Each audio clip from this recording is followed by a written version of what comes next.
Apparemment, certaines personnes passent sur cette terre uniquement pour souffrir. Ce n'est pas bien, et cela semble être le cas de Senior King, parce que, écoute, je vais te dire, tu vois, c'était vraiment beaucoup de malchance, réunis au même endroit dans une seule personne. Il est né pauvre, dans une famille qui n'avait pas les moyens de lui offrir certaines opportunités dans la vie. Autrement dit, dès son plus jeune âge, le petit garçon a appris que dans la vie, du moins dans la sienne, ce serait chacun pour soi. Sauf qui peut. Peut-être que s'il se sacrifiait beaucoup dans ses études et dans son travail, il pourrait même progresser un peu, mais il n'a même pas terminé le lycée. Et, dans le cas de Senior King, la santé n'aidait pas beaucoup non plus, tu vois. En plus, pour couronner son malheur personnel, entre guillemets, son cœur lui a joué un tour traître, ou des tours, on peut dire, en le faisant tomber amoureux d'une personne compliquée. Et de cette passion sont nés 2 enfants. Mais la femme, en peu de temps, s'est lassée de la vie de famille et est partie, poussée principalement par sa dépendance à la drogue. Après cela, les services sociaux sont venus et ont emmené les garçons, parce que Senior King n'était pas considéré comme un père compétent pour subvenir aux besoins et éduquer ses enfants. Il a cligné des yeux à nouveau, et le temps a fait un bond en avant. Il avait alors déjà la quarantaine, prématurément vieilli, avec 2 enfants préadolescents et tout un tas de soucis.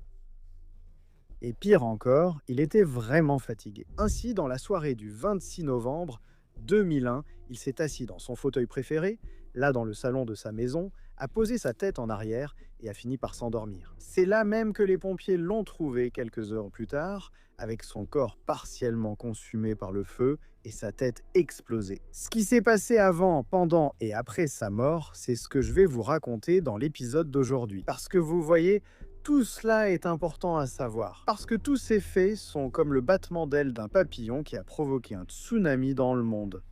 Marcos Campos, soyez tous les bienvenus ici. 3 épisodes sortent chaque semaine, lundi, mercredi et vendredi. Activez la cloche pour ne rien manquer, YouTube vous notifiera. Devenez membre si possible, cela m'aide. Likez, commentez même avec un emoji, puis passons aux faits. L'histoire de Terry Lee King a commencé en avril 1961, lorsqu'il est venu au monde, là-bas dans la Floride ensoleillée. Il était le fils de Wilbur Eugene King et Thelma Joyce Robinson, une famille qui n'avait pas beaucoup de ressources matérielles, mais la vie a continué, tant bien que mal. Terry a grandi, il a rencontré une fille très spéciale pour lui, il a fini par se marier, mais son nom n'entre pas dans cette histoire. D'accord, parce que c'était un mariage qui n'a pas duré longtemps et qui n'a pas donné d'enfant. De nouveau seul. Alors déjà en 1985, Senior King a de nouveau été frappé par Cupidon. Et cette fois, il s'est impliqué avec une jeune femme qui avait 2 prénoms. Une certaine Janet French, qui plus tard a changé d'identité pour devenir Kelly Marin. C'est un peu insolite, cette histoire, mais c'est comme ça, d'accord? Dans la vie de la jeune femme, que ce soit comme Janet ou Kelly, elle consommait toujours de la drogue et a travaillé comme stripteaseuse stérile dans un club ou bar de nuit pour subvenir à ses besoins. Ils ont vécu ensemble, l'un et l'autre, et elles s'étaient séparées. Enfin, il n'y avait pas, c'était... Il y avait un père des célèbres, et aussi Alex, qui est né en 89. Cependant, les gars, un beau jour, madame, Kelly, appelons-la ainsi, a quitté la maison, a abandonné son mari, laissant derrière elle un homme au cœur brisé. Et finalement, elle n'a pas réussi à lui dire au revoir, à lui dire au revoir. Et les drogues, les drogues, elle consommait des drogues qu'elle prenait. Vous voyez les gens entre ces 4 murs dans ce foyer. Ce n'était pas vraiment facile, hein, tu sais, et ce n'était pas facile pour des raisons évidentes. Ce ne sont pas les drogues qui ont conduit Kelly à une mort prématurée des années plus tard.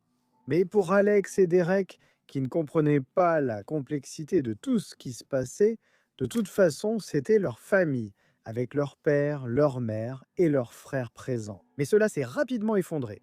Tout est parti en fumée, comme nous l'avons vu, littéralement, du jour au lendemain. La famille a cessé d'exister, maman est partie et papa est resté complètement perdu, ne sachant pas quoi faire. Travaillant comme un fou, désespéré, gagnant peu, et luttant beaucoup pour subvenir aux besoins de la maison et donner de l'attention aux enfants, dépendant de l'aide d'autres personnes pour surveiller les garçons pendant qu'il était absent, au travail, hein, et oui, comme si la vie n'avait déjà pas été assez dure.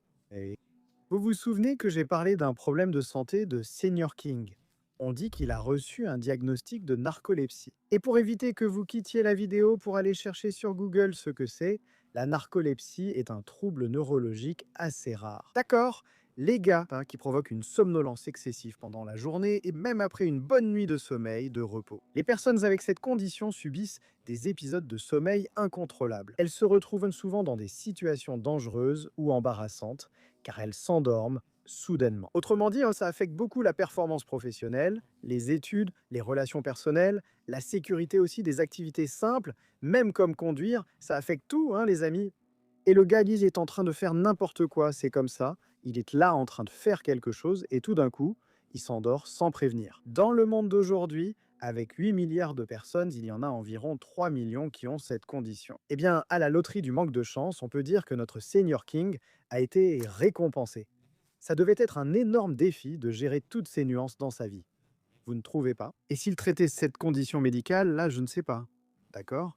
Apparemment, non. Sa vie financière était pleine de hauts et de bas, avec plusieurs périodes de chômage, mais il continuait à vivre comme il pouvait. Et quand sa femme l'a laissé tomber, les garçons avaient déjà environ 6 ou 7 ans. Tu vois, le conseil tutélaire, là-bas en Floride, les services sociaux ont retiré Alex et Derek de la garde de leur père. Au début, ils ont vécu dans un foyer, et plus tard, les frères ont été séparés et placés dans des familles d'accueil. Ce genre d'histoire vraiment triste qu'on a l'habitude de voir, triste, je dirais, quand ce n'est pas pire, dans leur maison d'origine, n'est-ce pas?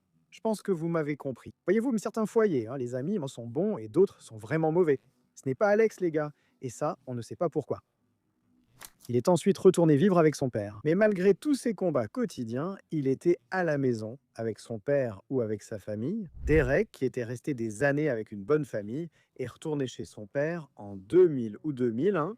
Un changement qu'il a lui-même voulu, peut-être motivé par les souvenirs d'enfance, un bon sentiment qu'il avait là-bas, peut-être un sentiment d'appartenance. Cependant, il ne fait aucun doute que cela a été un choc culturel et un choc à plusieurs égards. Ce n'est pas un recul en termes de confort matériel et de perspective personnelle, mais calme-toi, il y a encore des choses à dire sur cette époque. Alors, Terry avait un ami, un gars à peu près du même âge que lui, un quadragénaire qui travaillait comme homme à tout faire, un genre de mari à louer, tu vois. Ce gars-là, c'était Rick Chavez, il habitait près de chez eux, et au début, il semblait être une bonne personne. D'ailleurs, il portait une attention particulière au garçon King, qui, à ce moment-là, avait environ 12 ou 13 ans. Mais Rick n'était pas un homme bien, malheureusement, la vérité était tout autre.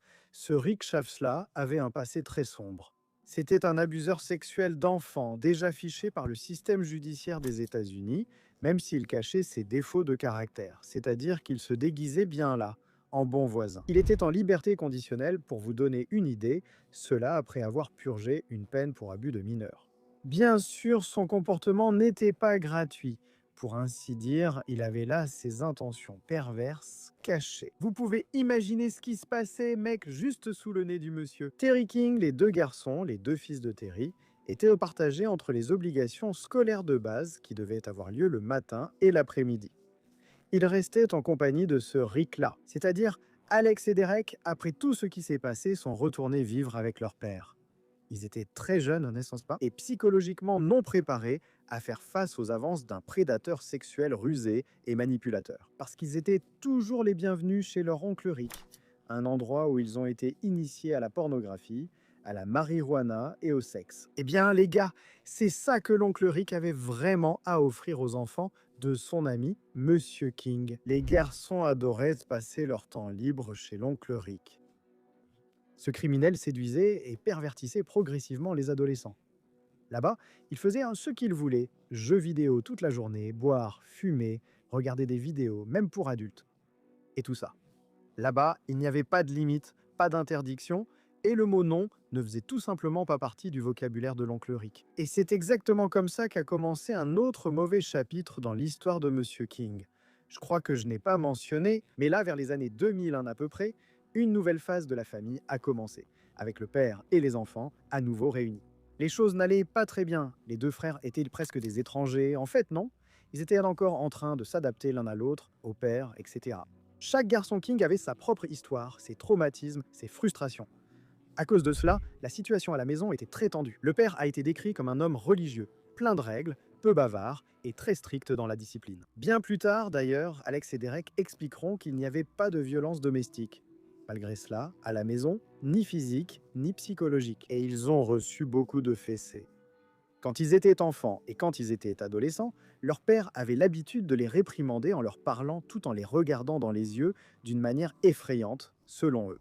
Les gars, apparemment, c'est un récit similaire à ce qui doit se passer dans beaucoup de foyers, n'est-ce pas? En résumé, pensez que, pour les garçons, être chez le voisin qui permettait tout était infiniment plus agréable que de rester à la maison avec un père. Pour eux, encore étrange, malheureux et plein de règles. Il faut aussi savoir que Terry était sur le point d'être frappé par une autre flèche de l'amour. Il est vraiment dans toutes ces confusions, moi je dirais, n'est-ce pas? À la maison, sa maladie, les difficultés financières, etc. Une certaine femme est tombée amoureuse de lui et une nouvelle relation a commencé. Cette relation a débuté peu de temps après que la mère des garçons soit morte d'une overdose. Tu te souviens que j'ai brièvement commenté que l'excès, n'est-ce pas?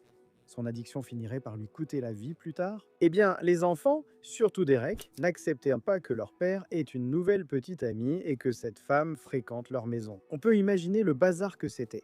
3 mecs vivant ensemble. Ce n'est plus vraiment le schéma du père. Peut-être que le père, maintenant plus absent à cause de sa petite amie, faisait aussi partie du quotidien là-bas. Peut-être que ce nouvel élément dans cette dynamique familiale, c'était trop pour les garçons et peut-être, je suppose, que certaines paroles qu'ils ne voulaient pas entendre ont commencé à apparaître. Abaisse le couvercle des toilettes, range tes affaires dans ta chambre, mets un peu d'ordre dans ce bazar, fais la vaisselle, hein? Nettoie-te un peu la salle de bain, etc. Ils en ont eu assez de cette cohabitation, non? Vous suivez toujours? Il y a plusieurs maillons dans cette histoire. Mais je sais que dans la nuit du 26 novembre, 2000 Terry King qui habitait à Cantonment en Floride s'est endormi et ne s'est jamais réveillé. Au petit matin, certains voisins proches ont remarqué que la maison n'avait ni fumée, ni flamme, rien. Ils ont appelé les urgences, les pompiers. Le feu a causé de gros dégâts dans la maison. Les pompiers ont travaillé très rapidement pour ramener le calme, éteindre l'incendie, maîtriser les flammes. Ensuite, quand ils sont entrés dans la maison, ils ont commencé à tout examiner, n'est-ce pas? Pour voir ce qu'il restait, ils ont trouvé le corps de Monsieur King, encore assis dans son fauteuil inclinable, comme s'il n'avait même pas remarqué le feu autour de lui. Cependant, malgré les graves brûlures, malgré les dégâts causés par les flammes, les pompiers ont d'abord remarqué que la tête de Terry était détruite par une fracture du crâne qui n'avait rien à voir avec l'incendie. Assez bizarre, n'est-ce pas? Mais dans la maison, le sol est partiellement brûlé. Il a été possible d'identifier des taches de sang éclaboussées sur le mur. Les policiers ont aussi découvert des vêtements ensanglantés et des bidons d'essence dans la maison. Un autre point, il n'y avait aucun signe d'effraction sur les portes ou fenêtres, donc aucune intrusion. Il faut donc mener une enquête policière. N'est-ce pas qu'ils chercheraient des réponses aux blessures défigurantes sur la tête de cet homme sans vie? Elles correspondaient à des coups d'un objet très lourd, contondant, reçu alors qu'il luttait contre les blessures et les flammes. Les pompiers ont été informés de la présence de 2 garçons là-bas, Alex et Derek, les fils de la victime qui pouvaient encore se trouver dans la maison en feu. Mais comme aucune trace des autres corps n'a été retrouvée, il était donc nécessaire de signaler leur disparition et de commencer une recherche. Après tout, où étaient-ils? Quelqu'un a une idée? Au début, personne ne savait rien d'eux, ni où ils pouvaient être. L'enquêteur chargé de l'affaire, John Sanderson, a mentionné que, dès le début, c'était une affaire étrange, différente de tout ce qu'il avait déjà vu. Une victime morte 2 fois, ou plus probablement, un incendie criminel pour dissimuler un probable homicide, n'est-ce pas? Il s'était donc écoulé environ 24 heures depuis la découverte. C'est à ce moment-là que Rick Chaves s'est présenté volontairement dans un commissariat de police et a informé que les garçons, Alex et Derek, étaient en sécurité avec lui. Ils étaient allés à vélo et avaient passé la nuit chez l'oncle Rick, ou plutôt dans sa caravane, et les deux étaient en sécurité. Mais il y a toujours un mais, n'est-ce pas? Il faut se demander si c'est étrange, c'est vraiment étrange. Ils ont été interrogés par les détectives. Au début, les garçons ont essayé de maintenir l'histoire selon laquelle ils avaient fugué de la maison, et que c'était simplement de la malchance. C'est-à-dire qu'ils n'étaient pas là quand la maison a commencé à prendre feu. Mais bien sûr, la police, même avant la conclusion de l'autopsie, a émis l'hypothèse qu'ils étaient impliqués ou qu'ils en savaient plus qu'ils ne le disaient. Ainsi est apparue la version d'un père qui était abusif et qu'ils avaient fui la maison. Mais la pression des interrogatoires et les incohérences dans les récits d'Alex et Derek, 2 enfants essayant de mentir à la police, ont conduit à un aveu choquant. Ils ont admis avoir tué leur propre père à coups de batte de baseball en métal et avoir ensuite tenté de dissimuler le crime. Même en mettant le feu, cette batte de baseball avait été jetée dans un lac près de la maison. Lorsque l'objet a été retrouvé, la police a confirmé les empreintes d'Alex et Derek, ainsi que le sang et le matériel organique de la victime. Par la suite, d'autres versions sont sorties de la bouche des garçons King, mais les dépositions étaient très confuses. Alex et Derek ont dit qu'ils détestaient leur père, qu'ils étaient victimes de maltraitance mentale et de fessées. C'est pourquoi ils l'avaient tué. Ensuite, ils ont dit que Rick Chaves les avait en réalité incités et même aidés à planifier la mort de leur père. Une troisième version est également apparue, selon laquelle Rick aurait tué leur père, puis les aurait emmenés de force chez lui pour se cacher des autorités. Quoi qu'il en soit, il y avait dans leur déposition des détails sur les agressions et l'incendie qui ont prouvé leur implication ou leur participation dans les deux crimes, homicide et incendie. Pour la motivation, le sujet se complique à cause des versions divergentes, notamment celle du père présumé abuseur, ce qui n'a jamais été prouvé, jusqu'à ce qu'il souhaite une vie avec plus de liberté, peut-être aux côtés de l'oncle Rick, eh bien n'est-ce pas? Quelle liberté? La liberté exactement, offerte par Rick, parce que regardez, les gars, c'est à tomber par terre, d'accord? Parce qu'Alex avait 12 ans quand cela s'est produit. Étonnamment, il a affirmé avoir une relation intime avec Rick. Rien d'abusif aux yeux du garçon, une relation volontaire, même un genre d'amour entre eux. Ça m'a rappelé l'affaire Brazuca, où des juges ont décidé qu'un homme de 35 ans condamné pour de nombreux faits était le mari d'une fille de 12 ans. Mais revenons ici, regardez. Les gars, c'est là que le monde touche vraiment à sa fin, d'accord? Tout le monde. Les deux frères ont été arrêtés, King et Rick Chavez. Mais calme-toi, on va y arriver au développement des crimes. Mais vous devez voir les photos des garçons quelques mois plus tard au tribunal, lors du procès.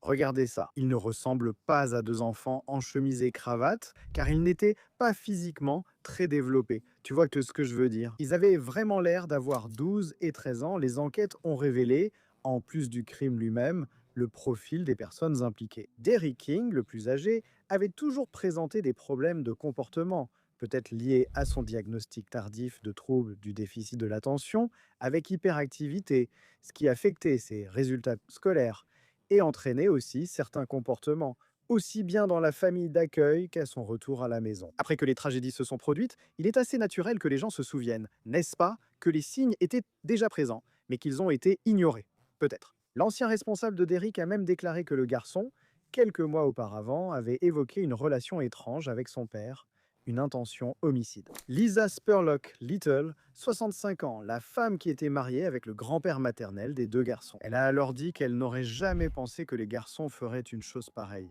Elle a dit qu'ils étaient choqués et n'y croyaient pas, mais la police et les médias, si. L'affaire a donné lieu à une procédure judiciaire inhabituelle devant le tribunal du comté d'Escambia. C'était en 2002, lorsque Chavis et les deux frères King ont été jugés pour le même crime lors de procès séparés. Alex et Derrick sont devenus les deux plus jeunes personnes à être jugées pour meurtre dans l'État de Floride. Pour la première fois dans l'histoire de cet État, des enfants aussi jeunes étaient jugés comme des adultes, risquant la prison à vie sans libération conditionnelle pour un crime au premier degré. Le ministère public a présenté les garçons comme des calculateurs, en insistant sur le fait qu'ils avaient choisi une batte en aluminium et mis le feu à la maison pour dissimuler le corps. Pour l'État, cela démontrait une conscience de culpabilité et une capacité à planifier un crime complexe, ce qui justifierait leur jugement en tant qu'adultes.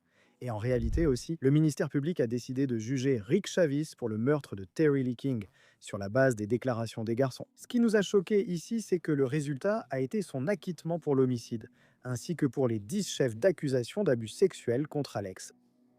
Cependant, les gars, il a été reconnu coupable de complicité de meurtre et aussi de falsification de preuves. Il est également mentionné qu'il aurait été poursuivi pour ce crime sexuel sordide contre des enfants. Des choses qui sont apparues au cours de l'enquête sur cette affaire. Probablement du matériel trouvé sur son ordinateur, des photos, des choses de ce genre. Voilà, c'est le résumé de l'histoire concernant ce monsieur, l'oncle, ou plutôt l'oncle Rick.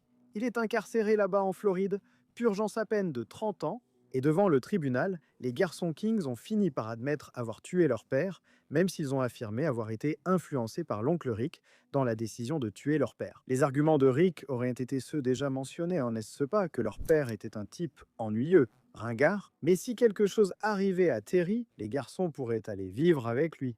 Rick. Finalement, Derek et Alex ont plaidé coupables d'homicide involontaire et d'incendie criminel. En novembre 2002, Derek a été condamné à 8 ans de prison et Alex a reçu une peine de 7 ans. Des peines légères comparées à ce qui aurait pu arriver, n'est-ce pas? Mais le juge a pris en compte leur jeune âge et la manipulation émotionnelle que l'oncle Rick avait exercée pendant des mois. Il faut aussi savoir qu'une partie de la population locale les a défendus bec et ongles, estimant qu'ils étaient des enfants innocents et qu'ils avaient été injustement accusés. Des protestations et de nombreuses plaintes ont été déposées, et cela a peut-être pesé dans la balance de la justice et influencé la décision du juge dans cette affaire. Malheureusement, par la suite, beaucoup de mauvaises choses sont encore arrivées dans leur vie. D'accord? En 2005, alors qu'Alex purgeait sa peine dans une institution pour mineurs, il a tenté de s'évader. Il a été attrapé et pour cela, il a reçu une peine supplémentaire de 5 ans, mais en liberté conditionnelle. Après sa libération, Alex a déménagé à Jacksonville, en Floride, pour vivre avec une certaine Kate, médicale qui est d'ailleurs l'auteur d'un livre sur cette affaire. C'est elle d'ailleurs une étrangère. Au début, ce n'est pas qu'elle soutenait les frères King pendant qu'ils étaient en prison. Alex est revenu dans l'actualité en 2011 lorsqu'il a été arrêté après avoir quitté les lieux d'un accident de voiture. Cela correspondait à une violation de sa liberté conditionnelle. C'est pourquoi il a été condamné à 3 ans de prison supplémentaires. Il a été libéré en décembre 2013 et il semblait remettre sa vie sur les rails d'une meilleure façon. Il s'est inscrit dans un collège communautaire et a commencé à sortir avec une autre fille. Mais il est décédé à l'âge de 35 ans, le 23 avril 2024, après avoir été hospitalisé pendant plusieurs jours sous assistance respiratoire à la suite d'une overdose de drogue. Et, selon Craig King, l'un de leurs oncles paternels, cela aurait été le dernier épisode, n'est-ce pas, d'une longue série d'épisodes similaires. Une vie de dépendance à la drogue, comme cela avait été le cas pour sa mère décédée. Et en ce qui concerne Derek, il a terminé sa peine en 2008. Alors, il a déménagé dans un ranch au Texas et y a vécu avec Dan Daly, un autre inconnu qui était venu en aide aux frères pendant qu'ils étaient incarcérés. Plus tard, il a déménagé à Jacksonville, travaillé dans un restaurant, économisé de l'argent, terminé ses études et semblait proche de son frère Alex. Harcelé par d'innombrables journalistes, il a même déclaré publiquement qu'il regrettait de l'avoir tué. Ainsi, des livres ont été publiés, des documentaires ont été produits et de nombreuses interviews avec les frères ont été réalisées. Bien sûr, tous les éléments sensationnalistes étaient présents. Le jeune âge des assassins, la violence du meurtre, la relation entre la victime et les accusés, l'histoire du voisin abuseur d'enfants. Un véritable cirque monté pour attirer l'attention du monde entier. Une affaire qui est devenue un objet d'étude pour les étudiants en droit. L'affaire a même conduit à des changements dans la perception de la culpabilité des jeunes. L'issue de l'affaire, où des enfants ont été condamnés comme des adultes. Alors que l'adulte Chavez, l'oncle Chavez, Terry Chavez, a d'abord été acquitté du meurtre. Cela a donc suscité un appel à réformer et à revoir les peines de prison à perpétuité, même si l'affaire King n'a pas abouti à une telle peine.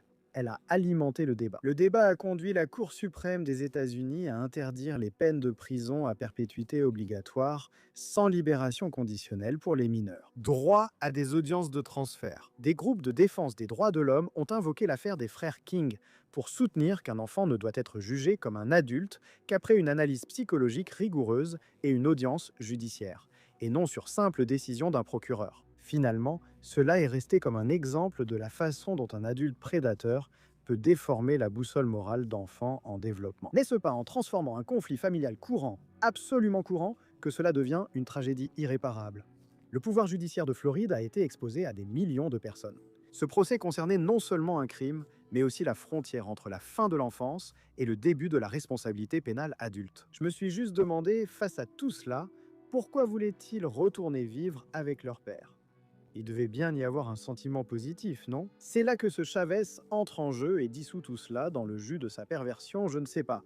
C'est l'impression que j'ai eue. S'ils ont voulu revenir, à moins qu'il n'y ait autre chose qui n'ait pas été documenté, non. Mais s'ils ont voulu de leur propre gré retourner chez leur père, c'est ce qu'ils attendaient, non? Le père agissait-il vraiment comme un père, mec? Enfin, je veux connaître ton avis. Dis-moi dans les commentaires ce que tu as pensé de cette histoire. Je te remercie énormément pour ta compagnie. Un bisou du roux et à bientôt pour le prochain épisode.